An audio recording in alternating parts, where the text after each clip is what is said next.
नमस्कार दोस्तों, शिक्षा बिहार में आप सभी का स्वागत है। आज हम बीपीएससी टीआरई 4.0 के लिए विज्ञान की इस विशेष सीरीज में भौतिकी यानी फिजिक्स के उन 10 सवालों को देखेंगे जो आपकी परीक्षा की दिशा बदल सकते हैं। बिल्कुल। और आज हमारा फोकस न सिर्फ सही उत्तर पर होगा, बल्कि हम उन बारीकियों को भी समझेंगे जहां अभ्यर्थी अक्सर गलती करते हैं। हाँ, खासकर बीपीएससी के उन विकल्पों के साथ जो बहुत कंफ्यूज करते हैं, उपर्युक्त में से एक से अधिक और उपर्युक्त में से कोई नहीं। सही कहा। तो चलिए शुरू करते हैं। ठीक है, तो पहला सवाल है अवतल दर्पण यानी कॉनकेव मिरर से। प्रश्न है, यदि किसी वस्तु को एक अवतल दर्पण के वक्रता केंद्र C पर रखा जाता है तो बनने वाले प्रतिबिंब की स्थिति और प्रकृति क्या होगी? विकल्प है A मुख्य फोकस पर वास्तविक और उल्टा, B वक्रता केंद्र पर वास्तविक और उल्टा, C वक्रता केंद्र से परे वास्तविक और बड़ा, D उपर्युक्त में से एक से अधिक और E उपर्युक्त में से कोई नहीं। ये सवाल सीधा एनसीईआरटी कक्षा 10 के प्रकाश अध्याय से है। देखिए, अवतल दर्पण में प्रतिबिंब बनने की 6 स्थितियां हैं और ये बहुत महत्वपूर्ण है। अच्छा। जब वस्तु ठीक वक्रता केंद्र यानी C पर रखी होती है तो किरण आरेख के हिसाब से उसका प्रतिबिंब भी ठीक C पर ही बनता है। मतलब उसी जगह पर। बिल्कुल। और उसकी प्रकृति होती है वास्तविक यानी रियल और उल्टा यानी इन्वर्टेड। और तो और उसका आकार भी वस्तु के बराबर होता है। तो इस हिसाब से तो विकल्प भी एकदम सीधा सीधा सही है। हाँ, इस प्रश्न में तो है, लेकिन बीपीएससी यहीं पर खेल सकता है। वो कैसे? सोचिए, अगर एक विकल्प में लिखा होता वक्रता केंद्र पर और दूसरे विकल्प में लिखा होता वास्तविक और उल्टा। अच्छा, तब तो दोनों बातें सही हो जाती। बिल्कुल। और तब सही उत्तर होता विकल्प डी, एक से अधिक। बीपीएससी अक्सर एक ही सही उत्तर के गुणों को ऐसे तोड़ देता है। मतलब छात्रों को ये ध्यान रखना होगा कि सबसे पूरा जवाब कौन सा विकल्प दे रहा है। सही पकड़ा। तो छात्रों, अवतल दर्पण की सभी 6 स्थितियों का चार्ट अपनी नोटबुक में जरूर बना लें। और यहाँ प्रो टिप ये है कि सवाल में जो पूछा गया है, जैसे स्थिति और प्रकृति दोनों, तो उस विकल्प को चुनें जो दोनों बता रहा हो। बहुत बढ़िया। चलिए अगले सवाल पर चलते हैं। ये प्रतिरोध यानी रेजिस्टेंस से जुड़ा है। प्रश्न है, किसी चालक तार का प्रतिरोध उसकी लंबाई को दोगुना करने पर किस प्रकार प्रभावित होगा? विकल्प हैं A आधा, B 4 गुना, C 2 गुना। ये भी कक्षा 10 के विद्युत अध्याय का एक बहुत ही मौलिक सवाल है। इसका एक सूत्र है R = ρLA। इस सूत्र से साफ है कि प्रतिरोध R लंबाई L के सीधे समानुपाती होता है। Directly proportional. तो इसका मतलब अगर लंबाई दोगुनी होगी तो प्रतिरोध भी दोगुना हो जाएगा। बिल्कुल। तो इस प्रश्न का उत्तर तो C 2 गुना है, लेकिन इसमें भी कोई पेच है। बहुत बड़ा पेच है। अगर बीपीएससी ने प्रश्न की भाषा थोड़ी सी बदल दी और कहा कि तार को खींचकर उसकी लंबाई दोगुनी कर दी गई, खींचकर? उससे क्या फर्क पड़ेगा? जब आप तार को खींचेंगे तो लंबा तो होगा, पर पतला भी हो जाएगा। अच्छा, हाँ। उसका क्षेत्रफल कम हो जाएगा। सही। तो लंबाई दोगुनी हुई जिससे प्रतिरोध दोगुना हुआ, और क्षेत्रफल आधा हो गया जिससे प्रतिरोध फिर से दोगुना हो गया। तो कुल मिलाकर 4 गुना हो जाएगा। बिल्कुल। देखिए, सिर्फ एक शब्द खींचकर ने उत्तर को 2 गुने से 4 गुना कर दिया।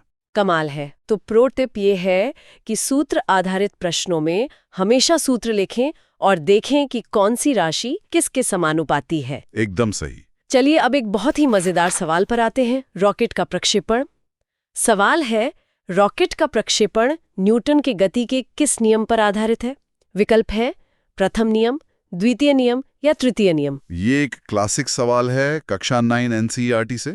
इसका सीधा जवाब है न्यूटन का तीसरा नियम, क्रिया प्रतिक्रिया वाला। हाँ, रॉकेट गैसों को पीछे की ओर धकेलता है, ये हुई क्रिया, और इसके जवाब में गैसें रॉकेट को आगे की ओर धकेलती हैं, ये हुई प्रतिक्रिया। लेकिन मैंने पढ़ा है कि ये संवेग संरक्षण यानी कंजर्वेशन ऑफ मोमेंटम पर भी काम करता है। आपने बिल्कुल सही पकड़ा, और यहीं पर कंफ्यूजन होता है। देखिए, संवेग संरक्षण का सिद्धांत भी न्यूटन के नियमों से ही निकला है। तो क्या डी विकल्प सही हो सकता है? हो सकता है, लेकिन इस सवाल का जो सबसे प्राथमिक और सीधा उत्तर है वो तीसरा नियम ही है। बीपीएससी में हमेशा सबसे सटीक और प्राथमिक उत्तर चुनना चाहिए। ठीक है, तो प्रो टिप ये है कि सबसे बुनियादी जवाब को प्राथमिकता दें, भले ही कोई दूसरा सिद्धांत भी लागू होता हो। हाँ, और शिक्षा विहार के हमारे पिछले वीडियो में भी हमने न्यूटन के नियमों पर विस्तार से चर्चा की थी। छात्र उसे भी देख सकते हैं। जरूर। अब चलते हैं ऊर्जा की तरफ। सवाल है, यदि किसी गतिशील वस्तु का वेग यानी वेलोसिटी आधा कर दिया जाए तो उसकी गतिज ऊर्जा यानी काइनेटिक एनर्जी कितनी हो जाएगी? विकल्प है ए आधी, बी 1/4, सी अपरिवर्तित।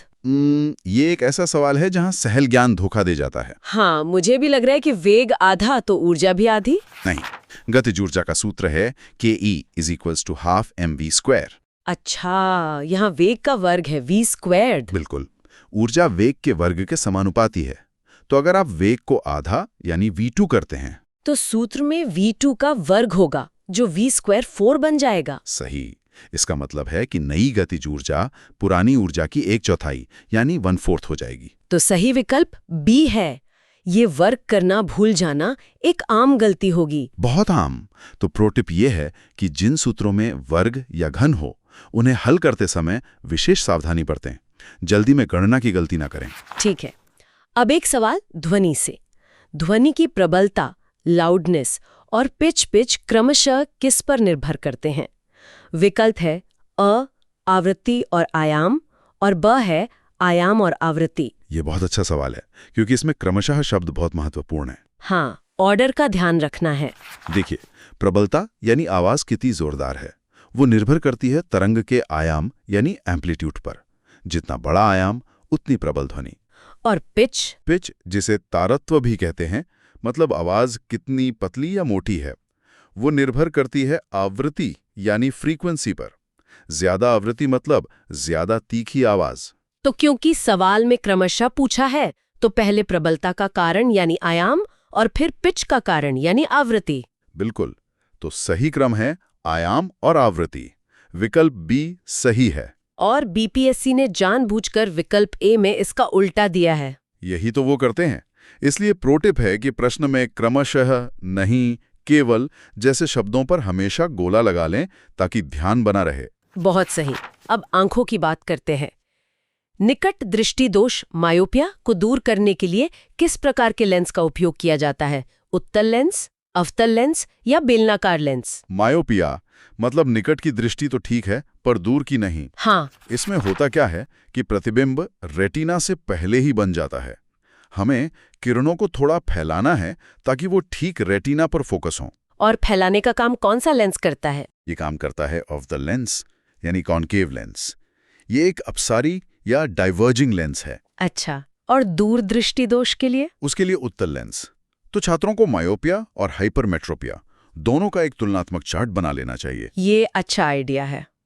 तो प्रो टिप ये हुआ कि विज्ञान में मिलते जुलते शब्दों जैसे अवतल उत्तल के बीच का अंतर स्पष्ट रूप से याद रखें। बिल्कुल। अब बात करते हैं गुरुत्वाकर्षण की। प्रश्न है, पृथ्वी की सतह से ऊपर जाने पर गुरुत्वीय त्वरण g के मान पर क्या प्रभाव पड़ता है? बढ़ता है, स्थिर रहता है या घटता है? g का मान पृथ्वी के केंद्र से दूरी के वर्ग के व्युत्क्रमानुपाती होता है। मतलब दूरी बढ़ेगी तो g घटेगा। सही। तो जब हम सतह से ऊपर जाते हैं तो केंद्र से दूरी बढ़ती है और g का मान घटता है। लेकिन अगर हम सतह से नीचे जाएं, किसी खदान में, तब तो दूरी घट रही है। ये बहुत अच्छा सवाल है। ज्यादातर लोग यही सोचते हैं कि तब g बढ़ेगा, लेकिन ऐसा नहीं होता। क्योंकि जब आप नीचे जाते हैं तो आपके नीचे का जो पृथ्वी का द्रव्यमान है वो भी कम हो जाता है। इस वजह से नीचे जाने पर भी g का मान घटता है। अच्छा, तो ऊपर जाओ या नीचे, g का मान घटेगा ही? हाँ, g का मान ध्रुवों पर अधिकतम और भूमध्य रेखा पर न्यूनतम होता है। तो अगर बीपीएससी पूछ ले कि g का मान कहाँ घटता है और विकल्प में ऊपर जाने पर और गहराई में जाने पर दोनों हो, तब जवाब होगा विकल्प डी, 1 से अधिक। यही तो बीपीएससी का पैटर्न है। समझ गया। तो प्रो टिप ये है कि एक ही कॉन्सेप्ट से जुड़े सभी संभावित मामलों को पढ़ें। बिल्कुल। अब अगला सवाल ऊष्मा संचारण यानी हीट ट्रांसफर से है। निम्नलिखित में से कौन सी प्रक्रिया बिना किसी माध्यम के ऊष्मा संचारण के लिए उत्तरदायी है? चालन, संवहन या विकिरण? इसका सबसे अच्छा उदाहरण है सूर्य। सूर्य से पृथ्वी तक गर्मी कैसे पहुंचती है? बीच में तो पूरा निर्वात यानी वैक्यूम है। तो कोई माध्यम तो है नहीं? नहीं है। ये गर्मी हम तक पहुंचती है विकिरण यानी रेडिएशन के जरिए। और चालन और संवहन? चालन होता है ठोस में, जैसे गर्म रॉड का एक सिरा गर्म करने पर दूसरा भी गर्म हो जाता है। संवहन होता है तरल और गैस में, जैसे पानी का उबलना। इन दोनों को माध्यम की जरूरत होती है। तो सिर्फ विकिरण ही है जिसे माध्यम नहीं चाहिए? हाँ, ये विद्युत चुंबकीय तरंगों के रूप में चलता है। तो प्रो टिप है कि एनसीईआरटी की किताबों में दिए गए दैनिक जीवन के उदाहरणों पर विशेष ध्यान दें, वो सीधे पूछे जाते हैं। बिल्कुल। अब एक सवाल घरेलू बिजली से। घरेलू विद्युत परिपथों में फ्यूज तार को हमेशा किस क्रम में जोड़ा जाता है? विकल्प है ए तटस्थ तार के साथ श्रेणीक्रम में, बी जीवित तार के साथ श्रेणीक्रम में, सी जीवित तार के साथ समानांतर क्रम में। फ्यूज एक सुरक्षा उपकरण है। इसका काम है कि जब करंट बहुत ज्यादा हो जाए तो ये पिघलकर सर्किट को तोड़ दे। हाँ, ताकि हमारे उपकरण बच जाएं। बिल्कुल। इसलिए इसे हमेशा जीवित तार यानी लाइव वायर के साथ श्रेणीक्रम यानी सीरीज में जोड़ते हैं। जीवित तार के साथ ही क्यों? क्योंकि मुच्च करंट उसी में आता है। अगर फ्यूज पिघलेगा तो उपकरण तक बिजली की सप्लाई पूरी तरह कट जाएगी। अगर इसे न्यूट्रल तार में लगा दिया तो फ्यूज उड़ने के बाद भी उपकरण में करंट बना रहेगा, जो बहुत खतरनाक है। अच्छा, ये बात है। तो प्रो टिप ये है कि क्यों और क्यों नहीं पूछकर विज्ञान पढ़ें। एकदम सही, रटना नहीं पड़ेगा। चलिए आज के आखिरी सवाल पर आते हैं। प्रश्न है, किलोवाट घंटा, किलोवाट आवर निम्नलिखित में से किसका मात्रक है?